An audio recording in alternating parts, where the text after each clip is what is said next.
இப்போ பார்த்தீங்கன்னா நிறைய பேர் நிறைய ஹேர் ஸ்டைல்லாம் சூப்பராக வைக்கிறாங்க இல்லையா? இப்போ கலர்லாம் அடிக்கிறாங்க. ஓகே.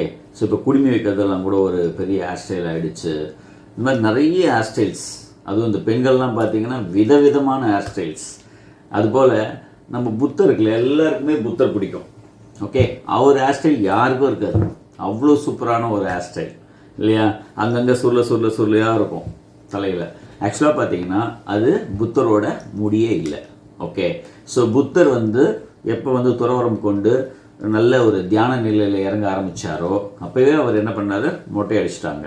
அப்போ எப்படி இந்த சொல்ல முடிய மாதிரி இருந்தது அப்படின்னா, அவர் ஒரு முறை தியானம் பண்ண உட்காரும்போது நிழலில் தான் உட்கார்ந்தார். அப்புறம் வெயில் வர வர வர வர அவர் மேலே வெயில் பட ஆரம்பிச்சது. ஸோ வெயில் படும்போது பார்த்தீங்கன்னா இதை நத்தைகள்லாம் பார்த்துருக்கு. ஓகே.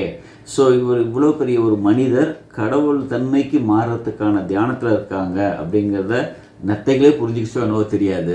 அந்த நத்தைகள்லாம் இந்த மகானோட தலையில் வெயில் படுறதை விரும்பலை. அதனால் அவர் உடம்பு மேலே கொஞ்சம் கொஞ்சமாக மேலே ஏறி அவர் தலை ஃபுல்லாக ஒவ்வொரு நத்தையாக பக்கத்தில் அமர்ந்து அவர் தலையில் சூடு படாமல், ஓகே, ஸோ அவருடைய தியானத்தை அந்த வெயிலும் கூட பட்டு களைஞ்சிடக்கூடாது அப்படிங்கிறதுல நத்தைகள்லாம் ஒன்றா சேர்ந்து அவர் தலையில் இருந்ததாக தான் அந்த கதை இருக்கும். ஓகே. ஸோ அதில் பார்த்தீங்கன்னா கிட்டத்தட்ட ஒரு 108 நத்தைகள் அவருடைய தலையில் அமர்ந்திருந்ததுன்னு சொல்லுவாங்க. ஓகே. ஸோ நத்தைகள் எப்பவுமே நல்ல ஈரத்தன்மை உடையது, மேலே ஓடு இல்லையா? ஸோ அதனால் வெயில் அவர் தலையில் படாமல் அதெல்லாம் சுற்றி அமர்ந்து அவரோட தியானத்தை கண்டினியூ பண்ணுறதுக்காக அதெல்லாம் அமர்ந்திருந்து கடைசியில் அந்த வெயிலில் பட்டு அந்த நத்தைகள் எல்லாம் இறந்துருச்சு. ஓகே. அவருடைய தியானத்தை எந்த விதத்துலையும் டிஸ்டர்ப் பண்ணக்கூடாதுன்னு தான் உயிரையே விட்டுடுச்சிங்க அந்த 108 நத்தைகளும். ஓகே.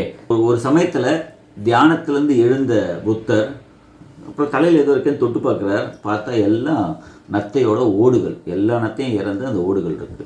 ஸோ தன்னோட தியானத்துக்காக இவ்வளவு நத்தைகளும் உயிரையே விட்டுருக்கு அப்படிங்கிறத பதிவாக இருக்கணுங்கிறதுனால தான் எல்லா புத்தரோட சிலையிலையுமே பார்த்தீங்கன்னா அந்த நத்தைகளோட ஓடோடு தான் அந்த புத்தர் சிலை அமைக்கப்பட்டிருக்கும். ஓகே. ஸோ இதை நான் கேட்டு தெரிஞ்சுக்கிட்டது, படித்து தெரிஞ்சுக்கிட்டது உங்களோட பகிரணுங்கிறதுக்காகத்தான். இது போல் ஏதாவது வித்தியாசமாக இருக்குன்னா அதுக்குள்ளே ஏதோ விஷயம் இருக்குன்னு அர்த்தம்.